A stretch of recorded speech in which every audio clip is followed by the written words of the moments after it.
पण रेडी झालेला आहे. हा बघा, अजून बनवायचे आहेत आपल्याला. ओव्हनमध्ये असं वाटलं की आपल्याला थोडासा कुठे कच्चा असं राहिलेला असं वाटते, तर थोडंसं गॅस ऑन करायचं सरळ. व्हिडिओमध्ये वेगळी वाटते पण यात चांगली वाटते आजी, आहे का नाही?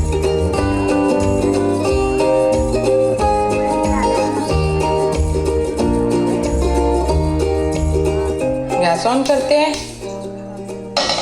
कढई ठेवते. आता यामध्ये मी टाकते बटर. आपले जे व्हेजिटेबल आहेत ते जरासे सॉटे करून द्यायचे आहेत आपल्या बटरमध्ये. सगळ्यात आधी मी घेते पनीर. पनीरचा रंग जरा बदलू द्यायचा आहे. आता टाकते मी कांदा. वरच्यावरती थोडंसं सॉटे करून घ्यायचं, वरच्यावरती असं हलक्या हाताने. कॅप्सिकम. आता मी टाकते टोमॅटो. बघा, बटरमध्ये ऑलरेडी मीठ असतं, त्यामुळे मी अगदी थोडंसं मीठ टाकते, अगदी किंचित बरा. हे तुम्ही नाही टाकलं तरी पण चालेल, काही प्रॉब्लेम नाही, नॉट अ बिग इश्यू. थोडंसं ह्याला चांगलं छान शिजवून घेते. त्याच्यावरती काहीतरी झाकण ठेवते, म्हणजे ते वाफेवरती छान शिजेल. कसं लहान मुलांच्या दाताला थोडंसं असं कॅप्सिकम आलं ना जास्त असं जाडसर, मग ते काढून बाजूला करतात. मग तो प्रॉपर शिजला असेल ना तर त्याची चव त्यानं जर लागते, म्हणजे जास्त नाही पण थोडासा तर त्याला शिजवायचं आहे, म्हणजे ॲटलिस्ट 25% तरी तो प्रॉपर कुक करू द्यायचा आहे. बाकी जर तुमची मुलं कॅप्सिकम खात असते तर तुम्ही नॉर्मल टॉस करून पण तसं बनवू शकता. हे बघा, छान मस्त शिजलं आपला टोमॅटो. कॅप्सिकम पण छान शिजलेला आहे, कांदाही छान व्यवस्थित शिजलेला आहे बऱ्यापैकी. ओके, आता मी यामध्ये टाकते कॉर्न. कॉर्नचं प्रमाण तुमच्यावरती, तुम्हाला जास्त हवे असतील तर जास्त टाकू शकता, कमी हवे असतील तर कमी टाकू शकता. त्या बहाण्याने आपल्या मुलांच्या पोटामध्ये कॅप्सिकम हे सगळं तरी जाईल, कांदा टोमॅटो तरी. आता यामध्ये मी ॲड करते पिझ्झा पास्ता सॉस. आणि हा माझ्याकडे चीज क्यूब आहे,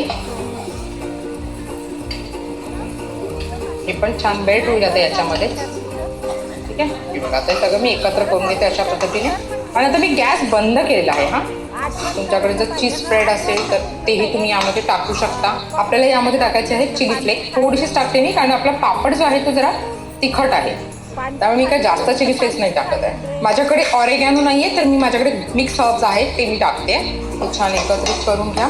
आणि ना भरताना ना जरा थंड करा. हे जे तुम्ही मिश्रण एकत्र केलेलं आहे, हे जे पिझ्झाचं मिश्रण बनवलेत ना, हे तुम्ही भरताना थंड करा, नाहीतर आपला पापड आहे ना तो असा नरम होऊन जाईल. चला आता आपण भरायला सुरुवात करूया. त्यामुळे मी आधी काहीतरी छोटं टाकते. हां, येस, आत्ता जाऊ देत पनीर वगैरे. व्यवस्थित कसा भरला पाहिजे ना कोण आपला.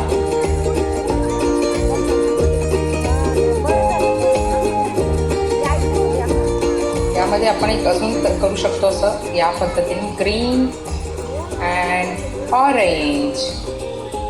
ऐसा लगा मेरा दिमाग.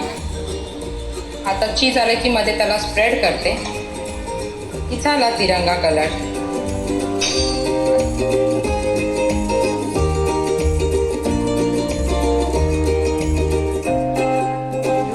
काय कंजूसी नका करू, भरपूर भरपूर भरा.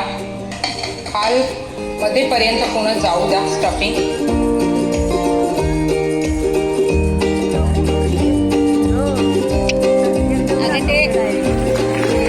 आणि हा आपला तयार झालेला आहे पापड पिझ्झा. कसा वाटलाय कमेंट करून नक्की सांगा. आणि तुमच्या बाळाला नक्की द्या बरं का बनवून. बाळाला द्या, मोठ्यांनाही द्या, म्हणजे काय आपले व्हेजिटेबल्सही त्याच्या पोटात जातील आणि आपलेही काम होते, बरोबर का नाही.